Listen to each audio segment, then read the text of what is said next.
오늘도 하나님께서 저와 여러분에게 주는 말씀은 시편 9편 1절의 말씀을 통하여 시편의 개인 감사시를 보라 하신다는 말씀의 제목으로 하나님의 말씀이 선포될 때 하나님의 목적 계획 뜻이 잘 들려져서 그 말씀에 순종할 때 주시는 참 복을 마음껏 누리시는 저와 여러분 되기를 주의 이름으로 축원합니다. 시편 안에는요, 지난 시간까지 우리 공동체가 하나님께 뭘 구하는 12편의 시편을 봤고요. 오늘은 개인 감사시입니다. 그렇게 시편 전체의 주제를 정하고 또 그런 성격이 있는 시편을 모아보니까 지혜시가 17편이 있었고 개인 간구시가 개인이 하나님께 구하는 거 45편이 있었고요. 공동체가 하나님께 간구하는 기도가 12편이 있었고, 그럼 오늘은 이제 개인이 하나님께 감사한다. 쉽게 얘기하면 지금 우리가 새벽 예배에 나와서 말씀 듣고 또 하나님께 여러 가지 감사의 조건들을 기억하고 하나님께 감사의 기도를 드리는 것, 그거 이야기하는 겁니다. 이때 시인들은 어떻게 감사했는가? 이게 이때는 이 다윗의 시니까 다윗은 늘 자기 입장에서 기도하게 되거든요. 어떤 사람이든지 간에. 근데 다윗이 늘 공격을 받는 입장에 있으니까 늘 공격을 받을 때마다 하나님께서 자기 피할 바위가 되어주시고 요새가 되어주시고 어려울 때마다 힘이 되어주신다 하는 것에 대한 감사를 이렇게 드리는데요. 이런 구약의 모든 개인이 하나님께 감사를 올려드리는 것, 신약으로 본다면 우리가 신약의 구약의 습관이 그대로 내려가서 그리스도 오심에까지 가게 됐죠.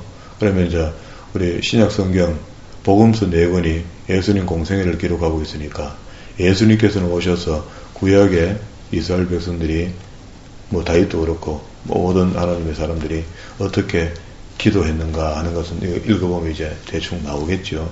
나오는데 신약에 내려가서 예수님께서 우리에게 가르쳐 주신 우리 개인 기도가 있어요. 이제 마태복음 6장, 마태복음 안에 산상수훈이 있고 산상수훈은 아주 중요하다 했습니다. 구약의 이해가 산상수훈을 통해서 이해가 우리가 되어졌잖아요. 그래서 5장에 있는 이야기는 십계명을 5장 전체는 아니고요. 5장 21절부터 율법을 복음으로 재해석하는 거죠. 왜 율법을 복음으로 해석했냐면요. 다시 이야기하면 영어로 해석했다. 이렇게 보면 됩니다. 신약 성경은 전부 영적인 것들을 이야기하고 있거든요. 구약에서는 현실적인 복을 설명하기도 하고 현실적인 저주를 선포하기도 하고 이렇게 해요. 레위기 26장, 신명기 28장 안에 보면은 복과 저주를 설명하죠. 현실적인 복과 그리고 또 현실적인 저주를 구약에서는 설명합니다. 신약에서는 그 십계명을 살인하지 말라, 간음하지 말라, 이혼하지 말라, 맹세하지 말라, 보응하지 말라, 그리고 쭉 내려가다 마지막에 사랑으로 이론을 이렇게 설명한 겁니다. 그러면 이제 믿음, 소망, 사랑, 그 중에 제일은 사랑이니까 사랑으로 모든 것을 할 수 있도록 이렇게 만드는 거죠. 그래서 43절부터 또 내 이웃을 사랑하고 원수를 미워해야 된다는 것을 너희가 들었으나 레위기 19장 18절에 보면은 그렇게 내가 이야기 안 했다. 모세에게는 그렇게 이야기 안 했고 모세가 그렇게 기록해 놓은 것을 너희 선생들이 잘못 가르친 거다 하고 그거를 정리해 줬죠. 원수를 사랑하라 했다. 나는 그렇게 이야기했고 모세도 그렇게 전했는데 너희들이 왜곡시켰다. 이걸 지금부터 수정하자 하고 46절에 너희가 너희를 사랑하는 자를 사랑하면 무슨 상황이 있으리요. 그 셰리도 그렇게 한다. 두 번째, 또 너희가 너희 형제에게만 무난하면 남보다 나은 것이 무엇이냐. 이방인도 그렇게 한다. 48절에 그러므로 하늘에 계신 너희 아버지의 온전하신 것 같이 너희도 온전하라 하는 것이 이론적으로 이야기하면 온전하라면 행하라는 겁니다. 어떻게 행하라? 하나님이 거룩하니 우리도 거룩해야 된다라고 이야기하는 거죠. 우리가 특권을 가졌잖아요. 하나님을 구약의 사람들은 하나님을 이름도 못 불러요. 1년에 한 번씩 개우 지성소에 들어가서 백성들의 죄를 사하고 나온다고. 자기도 만약에 그때 회개하지 못한 죄가 있으면은요, 제사장이 들어갔다가 죽는 수가 있다고. 이렇게 준엄한 하나님께서 요구하는 내가 거룩한 너희도 거룩하라 하는 것을 하나님 자체이신 주님께서 직접 오셔서 이제 천국 시민이 되려면은 구약은 율법이 이렇게 해석이 되었고 영적으로 그렇게 간음하지 말라 마음만 먹어도 간음한 것이고 살인하지 말라 하면 락하라 골빈 사람 이렇게 이야기해도 이미 살인한 것이다 라고 법을 이만큼 높여놓은 겁니다. 그리고 구약의 법보다 신약의 법이 훨씬 높아진 겁니다. 높아졌고 마지막에 극한 사랑으로 이걸 다 표현했어요. 표현하고 난 뒤에 끝에 가서 하나님이 온전하신 것 같이 우리도 온전해야 된다는 말은 레위기 19장 2절에 있는 말씀처럼 내가 거룩한 너희도 거룩하라는 명령에 우리가 반응해야 되는 거예요. 반응해야 되는데, 자, 이거는 이론이고 실천으로서는 6장 1절부터 사람에게 보이려고 그들 앞에 너희의 의를 행하지 않도록 주의해라. 거룩하게 살되 폼 잡고 사는 그거 안 된다. 우리 지금 예수 믿는 사람들, 예수 믿는 폼 잡고 사는 사람들 수도 없이 있죠. 수도 없이. 우리 눈에도 다 보이잖아요. 그러하지 아니하면 하늘에 계신 너희 아버지의 상을 받지 못한다. 하늘에 계신 아버지께 상을 받지 못한다 하는 것은요, 뭐 이걸 갖다가 너무 과대 확장해서 해석하는지 모르겠지만 이것도 역시 천국 못 간다는 이야기입니다. 이 땅에서 하나님의 거룩이 내게 나타나지 않아서 대충 살면서 천국 가겠다. 안 됩니다. 그리고 구제, 기도. 근데 그 당시에 유대인들이 가장 자기들이 뽐내고 잘난 척 하면서 했던 행동 속에 구제, 기도, 금식이라는 게 있어요. 3대 의랍니다. 늘 기도하는 사람, 늘 돕는데 예수님이 와서 뭐라 했습니까? 구제하는 것도 왼손이 하는 일을 오른손이 모르도록 하라. 이것도 오늘날 기독교인들도 이게 쉽지 않습니다. 뭘 자기가 하게 되면은 자랑하고 싶고 공시사 받고 싶고 그렇잖아요. 근데 기도도 역시 사람들 보는 앞에 기도하는 척하는 그런 기독교인도 구약에 뿐만 아니라 신약에도 많이 있거든요. 지금 우리 시대에도 기도 많이 하는 사람처럼. 그런데 예수님께서는 그 기도를 9절에 그렇게 해갑니다. 그러므로 너희는 이렇게 기도하라. 기도 가르쳐주죠. 그래서 우리가 기도, 주님이 가르쳐주는 기도가 제일 정확할 겁니다. 하늘에 계신 우리 아버지의 이름을 거룩히 여김을 받아시오며. 그렇게 하나님의 이름을 유대인들은 부르도 못하잖아요. 구약 사람들은. 그 불경스러워서 하나님의 이름을 한 번에 부르지도 못해요. 그런데 주님은 오셔서 하늘에 계신 우리 아버지의 이름을 거룩히 여김을 받게 하라는 거라. 나라에 임하옵시며 뜻이 하늘에서 이루어진 것까지 땅에서 이루어지입니다. 나라가 이 하나님의 나라를 이야기하는 것이고 현세의 나라를 이야기하는 것 아닌 것 같습니다. 그죠? 뜻이 하늘에서 이루어진 것까지 땅에서 이루어지이다. 오늘날 우리에게 일용할 양식을 주옵시고 하는 문제는 하늘의 새를 봐라, 땅의 백합화를 봐라. 먹고 사는 문제는 내가 다 해결해 준다는 조건입니다. 그죠? 그러면서 하나님을 아빠로 부를 수 있도록 히브리어도 아바 이렇게 하거든요. 12절에 우리가 우리에게 죄 지은 자를 사하여 준 같이 우리의 죄를 사하여 주옵시고 용서입니다. 용서. 하나님의 뜻 그게 킹덤 오브 더 갓 이렇게 하죠. 하나님의 나라입니다. 왕국입니다.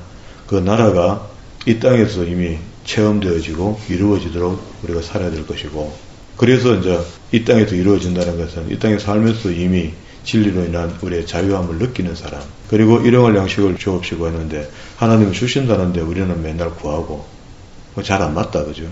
그리고 12절에 우리가 우리에게 죄 지은 자를 사하여 준 같이 우리 죄를 사하여 주옵시고 하는데 남에게 용서하는 마음이 없는 사람이 이 기도에 합당하지 못합니다. 주기도문에. 우리는 어쩔 수 없이 손해가 와도 용서해 줘야 되고요. 이해해야 되고 덮어줘야 되고 그래서 내 주원 같은 죄가 주님 앞에 사함받는 겁니다. 나는 니한테 그랬는데 니는 왜 니가 원수라고 생각하는 그 사람한테 죄도 용서 못하고 끝까지 그래 어긋가노. 이게 사랑이거든요. 이게 기도입니다. 이게. 그리고 이런 일로 인해서 우리가 갈등하지 않도록 시험에 들지 않도록 우리를 시험에 들게 하지 마옵시고 다만 악한 일에서만 구별해달라. 이게 주기도문인데요. 이렇게 살 때에 우리의 기도가 하늘에 상달되지 않을까요? 그런데 이렇게 살지 않으면서 매일 자기 아버지인 것처럼 이야기하는데 그거는 내가 염불하는 거랑 똑같아요. 중언부언하는 거랑 똑같다고. 그리고 뒤에 보면은요. 21절에 너희들 주여 주여 하는 자마다 다 천국에 들어갈 것이 아니야. 그렇게 기도하는 척하고 기도는 열심히 하는데 그 기도가 척이면 곤란하잖아요. 그래서 들어갈 것이 아니요 다만 하늘에 계신 아버지의 뜻대로 행하는 자죠. 이 거룩을 이야기하는 겁니다. 행함을 이야기하는 겁니다. 그러니까 거룩해서 구원받는 게 너희가 구원받았으니까 이제 거룩한 삶을 살아라고 요구했는데 그 삶이 안 나타난다는 것은 성화가 없는 것이고 변화가 없는 사람이거든요. 변화가 없으니까 구원하고 멀어질 수가 있다. 그날에 많은 사람들이 그날에 언제? 주님이 재림하실 때 마지막 날에 흰말 타고 오실 때 그날에 많은 사람들이 나더러 주여 주여 우리가 주의 이름으로 선지자 노릇을 했고 주의 이름으로 귀신을 쫓아내며 주의 이름으로 많은 권능을 행하지 아니하였나이까. 신앙의 근본 만드는데 이거는 누가 도와준 겁니까? 하나님이 도와준 게 아니고 마귀가 도와준 거죠. 은사는 은사인데 마귀가 도와주는 은사를 행했고 귀신을 쫓아내기도 하고 그리고 권능을 행했는데 이거 다 아니란 말입니까? 그래 아니다. 그때 내가 그들에게 밝히 말하되 내가 너희를 도무지 알지 못하니 불법을 행하는데도 내게서 떠나가라. 어디로 가야 됩니까? 지옥으로 가라. 서울로 내려가라. 그리고 난 뒤에 그러니까 24절에 그러므로 하는 이 전치사가 의미가 굉장히 큰 거죠. 저는 그렇게 생각해요. 자기 믿음의 분량의 양만큼 그런 만큼 전치의 글들을 더 많이 품을 수 있겠다 생각해요. 1차적으로 이 전치사는 21절부터 전치 맞습니다. 다음에 좀 더 올라가면 단락을 지으면 15절부터 전치 맞습니다. 거짓 선자에 대해서. 조금 올라가면 13절부터 좁은 문으로 들어가라의 전치 맞습니다. 앞으로 또 더 올라가면 12절에 대접받고 싶거든 대접하라는 전치 맞습니다. 그리고 기도할 때도 네 하고 싶으면 하고 하기 싫으면 안 하고 말이야. 응답해주면 또 한번 해보고 안 해주면 안 하고. 그럼 구하라 찾으라 두드리라. 줄 때까지 찾을 때까지 열릴 때까지 그냥 해야 될 기도가 있거든 하라는 겁니다. 그리고 거룩, 비판, 염려, 모든 염려 100가지 염려가 있어도 염려로 염려를 해결하지 못한다. 그게 하나님 뜻에 맡겨야 된다. 우린 그렇게 살라라고 하나님께서 우리 이야기하면서 이 진짜 복음 중에 복음인 산상수훈을 건너서 창세기 1장 1절부터 지금 7장 24절 앞에 그러므로 전치사 전체의 양을 다 잡아갖고 저는 그렇게 보게 됐어요. 어느 날 처음에는 저도 21절부터 전치인가 아니면 5장 1절부터 전치인가 이렇게 생각했다가 이제 폭을 넓혀보니까 어느 날 그렇게 보여진 겁니다. 그렇게 하면서 제가 늘 설명하는 구약의 구조를 이렇게 정리하게 된 거예요. 그러면 이제 그렇게 된 그러므로 누구든지 24절입니다. 7장 24절 나의 이 말을 듣고 이 복음의 말씀을 듣고 창세기 1장부터 이때까지 다 말씀을 듣고 배우고 행하는 자는 그 집을 반석에 지은 지혜로운 사람 같으니 비가 내리고 창수가 내리고 바람이 불고 그 집에 부딪히되 무너지지 아니하고 이는 주추를 반석에 놓은 까닭이요 나의 이 말을 듣고 행하지 아니하는 자는 그 집을 모래 위에 지은 어리석은 사람 같으니 비가 내리고 창수가 내리고 바람이 불어 그 집에 부딪히되 무너져 그 무너짐이 심하게 되는데 이 무너짐이 심한 거 계속 왔다 갔다 하고 있으면은요 결국 천국에 못 들어옵니다. 그렇게 우리가 구원받았으니까 좀 거룩하게 살았는데 우리 오늘날 온통 기독교인들이 전부 다 예수 그리스도를 믿음으로 구원받았으니까 다 끝났다는 식으로 주님을 이용하는 겁니다. 마귀가 그걸 이용하겠죠. 그렇게 믿도록. 그래서 그렇게 믿으면 천국 갈 것이라고 가르치고 그렇게 믿으면 천국 간다라고 저도 그렇게 배웠으니까 처음에 교회 갔을 때 믿었으면 끝났다는 겁니다. 그게 천국행 티켓을 받았으니까 끝났다는 겁니다. 천국 열차 타면 끝났다는 거예요. 표만 받았으니까 이제 됐다는 겁니다. 그게 아니죠. 그래 됐으니까 이제 성화가 나타나야 된다. 그 성화는 하나님의 말씀의 순종이니까 그 말씀 안 배우고는 성화가 도저히 불가능하다. 성령님이 가끔씩 돕긴 돕지만 어렵다는 겁니다. 그래서 우리한테 이 경전을 지침서로 준 거죠. 그래서 이걸 무시로 읽으면서 성화는 이렇게 되는 거다 하는 것을 배우는 건데 구약의 성경부터 신약의 성경까지 넘나들면서 충분히 배우면 이해가 안 되겠습니까? 이런 것들이 주님께서 오셔서 완성시켜 나왔으니까 그렇게 말씀대로 따라 살아라. 우리 전부 다 십자가의 보혈로 구원받은 그 이야기하는 거 맞잖아요. 그러면 우리 이제 기도할 때 제일 먼저 중언부언할 필요가 없습니다. 이 말했다 저 말했다 이 말했다 저 말했다 하지 말고 전적으로 하나님께 맡겼으면은 맡겨두세요. 그리고 그가 우리에게 요구하는 삶을 우리가 살아드리면 되겠죠. 그러면 우리 삶이 평탄한 길을 갈 수가 있다. 그렇지 않으면 계속 하나님께서는 전날과 마른 날을 우리에게 병행하여 주어 우리의 길을 바르게 인도하려 한단 말이야. 그때마다 잿날을 주면 우리 너무 괴롭다고 다시 시편 9편으로 왔습니다. 그래서 이 대주제는 대적으로부터 구원을 감사합니다. 그때는 대적의 나라가 될 수가 있고 자기를 쫓는 사람이 될 수가 있잖아요. 그런데 오늘 우리가 대적이라는 것은 원수가 되는데 그 원수는 하나님의 원수 사타니스를 이야기하는 것 맞습니다. 그 세력들이 하늘의 천사 3분의 1의 타락한 천사를 데리고 이 땅의 권세를 잡고 귀신 역할을 시키고 있거든요. 그래서 내가 진심으로 여호와께 감사하며 1절 주의 모든 귀한 일들을 전하리이다. 내가 주를 기뻐하고 즐거워하며 지존하신 주의 이름을 찬송하리니 내 원수들이 물러갈 때에 주 앞에서 넘어져 망하게 되어 있다. 하나님의 원수 사타니스 맞죠? 그런데 지금 다윗 앞에 그 원수가 와 있는 거야. 근데 다윗이 영적인 눈을 열고 보니까 그게 보이지. 육적으로 본다면 시험 들만 하죠. 나한테는 왜 이런 일만 생기노? 오늘도 우리 똑같습니다. 5절에 이방 나라를 책하시고 악인을 멸하시며 그들의 이름을 영원히 지우셨도다. 누구? 악인들, 원수들. 원수가 끊어져 영원히 멸망하였사오니 주께서 무너뜨린 성읍을 기억할 수 없나이다. 여호와께서 영원히 앉으시며 심판을 위하여 보좌를 준비하셨도다. 이건 종국사적 종말의 심판, 백벌의 심판을 이야기하는 겁니다. 그죠? 마지막에 심판을 해야 되니까 공의로 세계를 심판하여 정직으로 만민에게 판결을 내리시리로다. 그래서 공평과 정의거든요. 그렇게 공평과 정의로 하나님 인류를 다스리지 않으면요 매일같이 불평불만이 올라올 겁니다. 전능하신 하나님은 우리를 대할 때 우리가 예수 믿는다고 해서 조금 잘해주고 안 믿는다고 더 잘해주고 다른 잣대를 대고 그렇지 않습니다. 당신이 처음부터 공과 의로운 잣대를 우리에게 된다. 믿든지 믿지 않든지. 그래도 내부에 들어가 보면 믿는 자에게는 은혜와 긍휼이 조금 더 있다는 겁니다.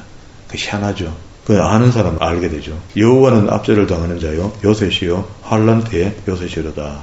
그리고 여호와여 주의 이름을 아는 자는 안다는 것, 야다하는 그 히브리어 단어 안에 하나님을 아는 것을 어디까지 알아야 되나 이렇게 야다 한다 때 관심 가진다, 안다 이런 뜻이다 말이죠. 이 원어의 깊은 뜻을 보면요 부부가 평생을 살아보고 난 뒤에 그때도 내가 당신 다 모르겠다 이렇게 하는 판이잖아. 그래도 인간관계 속에 가장 잘 알 수 있는 것이 부부관계입니다. 그죠? 머리끝부터 발끝까지 속은 다 모른다 하더라도 안다 하잖아요. 그렇게 아는 것을 이야기하는 거예요. 남녀간에 아무도 모르는 사람이 만나서 부부관을 이루고 자식을 놓고 가정을 꾸리고 사는 그런 그 가정 속에서 서로 알아가는 것, 그걸 야다라 한단 말이에요. 그러면 하나님을 우리가 얼마나 알겠습니까? 그러면 하나님과 우리가 가정을 꾸미고 뭐 결혼하고 이렇게는 표현은 그렇게 하지만 그렇게는 힘드니까 하나님이 우리와 가까워질 수 있다는 것은 내가 하나님을 배운다는 것은 성경을 배우는 겁니다. 이 성경 속에 하나님의 마음이 다 들어있거든요. 한 작가의 마음을 알려면 그 작가가 쓴 책을 보면 그 사람의 상황을 좀 우리가 이해할 수 있잖아요. 그게 하나님 우리에게 주신 방대한 책을 통해 하나님을 배워나가는 겁니다. 그런 의미에서 봤을 때 지금 우리가 예수 믿는 사람들 중에 하나님을 안다, 야다 라고 하는 의미를 갖고 바로 알고 탁 적용해 보면 얼마나 하나님을 알고 있을까요? 오늘 그 물읍시다. 나 자신에게 물읍시다. 나는 하나님을 얼마나 안다고. 그렇게 하나님께 쫄아대고 말이에요. 하라는 건 하지 않고. 이 책망이 없음이죠. 야다. 그래서 하나님을 안다 할 때 야다, 안다, 야다 이런 원어가 나오면은 우리가 긴장을 해야 됩니다. 내가 지금 하나님을 너무 모른다. 그게 조금 빼앗으면 마귀가 지어버리죠. 야다. 그런 하나님을 내가 만난 하나님을 의지할 수 있다는 거지. 아무것도 모르는데 그 뭘 의지합니까? 그저 배고프면 밥 달라고 말이야. 아까 일용할 양식을 내가 충분히 준다 하는데도 말 죽자 사자 밤내 날아가고 살려 날아가고 엉뚱한 기도의 도사들이야 전부 다. 11절 너희는 시온에 계신 여호와를 찬송하며 그의 행사를 백성 중에 선포할지어다. 좌정하고 계신 그곳에 계실 때 평안하죠. 만약에 시온에 없어지면 에스겔서에서 하나님의 영광이 떠나가는 상황을 보여주잖아요. 떠나가면 그 나라 망하는 거죠. 피 흘림을 심문하시는 이가 그들을 기억하시며 가난한 자의 부르짖음을 잊지 아니하도다. 가난한 게 특별한 것은 아니고요. 그러면은 우리 하나님을 믿는 사람이 부자가 없다는 이야기잖아요. 잘 믿는 부자가 얼마나 많은데 그런 사람들은 왼팔 오른팔의 법칙에 의해서 왼손이 하나님을 오른손이 모르게 하기 때문에 우리 눈에 안 보이는 겁니다. 얼마나 많은 사람들이 지금도 주의 거룩한 일들을 감당하고 말이에요. 표시 없이 왼손이 하나님을 오른손이 모르도록 하면서 많은 사람들을 구제하고 많은 사람들을 케어해주고 도와주고 물심양면으로 일하고 있잖아요. 그런데 가난한 사람들 가난한 중에 구원받은 사람은 우리한테는 왜 이렇게 말이야 하나님 안 주시는지 말이야. 주면은 그 혼자 다 될 거거든요. 못 주는 겁니다. 왜? 타락하면은 천국도 못 가니까. 그러면은 우리가 지금 처해진 행변 속에 감사함으로 하나님의 때를 기다리는 것이 우리가 바람직한 자세지. 그것도 안 되는데 자꾸 그 헛기도만. 그러니까 이제 그야말로 중언부언하는 거예요. 했던 말 또 하고 했던 말 또 하고. 그러지 맙시다. 이 50년, 40년씩 예수 믿고도 아직도 이거 눈치 못 채고 하는 마음도 모르고 내 원하는 것만, 내 바라는 것만 자꾸 쪼아대니까 평생을 쪼아도 안 될 일이다. 그거는. 사망의 문에서 일으키시는 주여 나를 미워하시는 자에게 받는 나의 고통을 보소서. 도와달라 안 가죠. 내 상황을 펴놓죠. 우리가 이제 기도하는 방법이 조금 더 우리가 묵상하고 교태하고 생각해 봐야 됩니다. 이런 기도를 40년을 했고 50년을 했고 믿음이 연조만큼 했는데 어디에게 처음 믿는 사람이 진짜 하나님 앞에 간결한 기도 생활을 하면서 복받는 걸 보면은 우리 배 아플 정도잖아요. 그러하시면 내가 주의 찬송을 다 전할 것이요 딸 시온의 문에서 주의 구원을 기뻐하리다. 15절 이방 나라들은 자기가 판 웅덩이에 빠짐이여. 16절 중간에 악인은 자기의 손으로 행하는 일에 스스로 얽힌다 하고 헷가온 하고 또 셀라 이렇게 했죠. 셀라는 우리가 뜻을 의미를 조금 아는데 헷가온은 또 무엇인가? 요런 곡조에다가 음악 소리를 얹어서 묵상한다. 그런 의미입니다. 그죠? 악인이 소홀로 돌아가며 하나님을 잊어버린 모든 이방 나라들이 그러하리로다.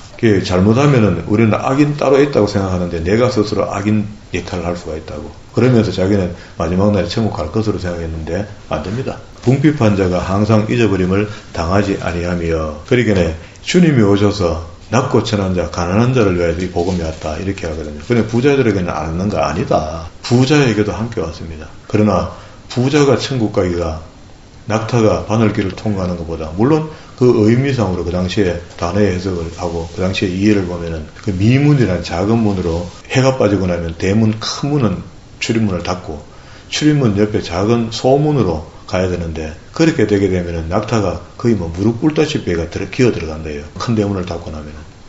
그게 어렵다는 이야기입니다. 그걸 바늘귀로 표현한 거라. 그 당시에 정서가 그렇습니다. 그러면은 부자가 천국 가기 힘들다는 것은 우리가 지금 부자 되기를 조심스럽게 구해야 되지 않겠습니까? 그러면 하나님 앞에서 나 천국 안 가도 좋으니까 돈 좀 주이소 이 말이거든. 그러면 앞뒤 안 맞지 않습니까? 19절에 여호와여 일어나사 인생으로 승리를 얻지 못하게 하시며 사람의 생각으로 살고 사람의 방법대로 사는 것이 하나님을 의지하고 사는 사람보다 더 나아지면 이상하겠죠. 이방 나라들이 주 앞에서 심판을 받게 하소서. 이게 결국 끝에 가면 이렇게 안 되겠습니까? 여호와여 그들을 두렵게 하시며 이방 나라들이 자기는 인생일 뿐인 줄을 알게 하소서. 혹 우리가 이방 나라 사람들이 다윗이 지금 이야기하는 대로 그들이 자기 아무 보잘것없는 인생의 한 시각을 살고 가는 것을 만약에 깨달으면 그 사람도 위대한 사람이죠 사실은. 그런데 우리는 예수 안에서 이게 다 없다 함을 믿고 오직 예수 그리스도를 믿음으로 우리 인생의 마지막 종지부는 천국에 가는 것으로 믿어지게 하셨으니까 이건 너무너무 감사한 거잖아요. 감사한데도 불구하고 우리는 감사를 하나님께 영광을 다 나타내지 못하고 있습니다. 그게 우리가 감사가 없다는 것은 지금 내 형편이 바닥에 있더라도 지나온 삶을 생각해 보면 하나님께 감사 안 할 수 없는 것이 믿음의 고백이 되어야 되는데 지금 내가 조금 어렵다고 해서 과거에 하나님께서 베푸신 은혜조차도 또 기억하지 않겠다는 건 잘못되었습니다. 그런 신앙인들은 앞으로도 곤란할 겁니다. 만약에 회복이 되고 힘듦이 풀렸다면 그건 참 곤란할 것 같아요. 오늘 우리 주기도문 내용을 잠시 읽었는데 할 수만 있으면은요 주기도문을 성경에 기록된 말씀들을 좀 더 깊이 보고 묵상하고 이해해서 거기서 영감으로 주시는 하나님의 은혜, 주기도문을 이렇다 저렇다 해석하는 사람들이 많이 있거든요. 그 기도를 또 해석하면 왜 합니까? 그래서 주시는 대로 오늘 우리가 읽어봤을 때는 이런 식으로 느낌이 왔고 다음날 읽어보니까 또 이런 식으로 하나님의 느낌을 반드시 주실 겁니다. 그러면은 주기도문이 주님께서 나한테 기도할 때 이렇게 해 이런 말이잖아. 그런데 왜 저렇게 합니까? 왜 저렇게 하냐고.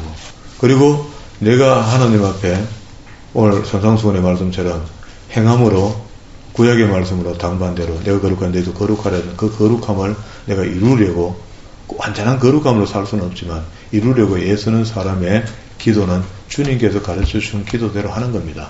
그렇게 사는 거예요. 그렇게 기도하는 겁니다. 그러면 사실은 우리가 오늘 새벽에 마치고 이런저런 기도거리가 있지만은 내가 하고 싶은 기도는 좀 내려놓고 성신께서 구하실 바를 알고 구하게 하시는 기도를 하면 되겠죠. 나는 오늘 내 아들을 위해서 기도해야 되겠다 하고 작정하고 이 교회 새벽에 미명의 시간에 나왔지만 내 자녀들이 기도가 아니고 교회를 위해서 기도해야 된다는 마음이 자꾸 생기거든. 내려놓고 교회를 위해 기도하세요. 하나님의 나라를 위해서 기도해야 되겠다 생각하거든. 그렇게 하라고. 그러니까 이게 훈련이 안 되면 절대 안 됩니다. 우리 이기적이기 때문에 나를 위해서 내 중심으로 기도할 수밖에 없도록 되어 있거든요. 그런데 우리가 신앙이 깊어지면 깊어질수록 하나님의 뜻대로 나를 포기하는 겁니다. 이게 우리 신앙의 고뇌인 것 같아요. 그러면 이런 고뇌가 없이 내 멋대로 믿을 것 같으면 뭐 한다고 하나님 믿습니까? 지는 대로 살지. 내가 만난 기독교인들은 불량 기독교인들만 하나님 만나게 해줘서 그런지 모르겠는데 대개는 신앙관이 그래요. 굴곡되어 있고 뭐가 이상하고 녹록지 않는 인생을 우리가 살고 있지만 그래 이만큼 살게 한 것도 하나님의 은혜를 생각하고 내가 이만큼 못했는데도 이만큼 살게 했으니까 너무너무 감사하다. 만약에 오늘 우리 이 말씀 시간이 끝나고 난 뒤에 이후로 삶이 내가 고쳐진다면 지금부터 탄탄대로 가. 하나님이 준비하시는 길을 한번 가봐라. 옳게 가보도 못하고 말이야. 맨날 옛날을 이야기하고 엉뚱한 소리 한다. 이제는 바른 길을 하나님이 인도하시는 내가 길이요 진리요 생명이라는 그 생명의 길을 한번 가봐라. 감사가 넘칠 것이고 어딜 가도 나의 요셉이요 나의 피할 바이신 것이 확실히 믿어질 수 있도록 그렇게 사는 겁니다. 그렇게 사는 사람을 하나님께서 쓰신다는 거예요. 그게 난 여기 있어. 내가 너를 지명하는 그곳에 있어 라고 하는 그것이 실만한 물가가 되는 겁니다. 실만한 물가에 있는 나무는 항상 푸르고 건강합니다. 우리가 잊지 말라 하는 곳에 내 마음대로 내 가고 싶은 곳에 가서 뿌리를 내리고 있으면요 척박한 땅이기 때문에 내게 맞지 않기 때문에 하나님 원하시는 곳이 아니기 때문에 모양이 볼품이 없는 거죠. 정말로 하나님이 있으라는 곳에 가서 있으면요 정말로 사람이 인품이 있고 인격이 갖춰지고요 외모가 아니 순수 잘 입어 순수한 게 아니고 폼이 날 겁니다. 그게 하나님이 원하시는 곳이에요. 그게 하나님이 원하시는 곳에 서서 하나님의 선전판의 역할을 또 소금의 역할을 빛의 역할을 하나님의 그리스도의 향기의 역할을 충분히 해내는 남아있는 삶이라도 온전히 하나님께 드리는 그런 믿음의 사람들이 다 되기를 주의 이름으로 축원합니다.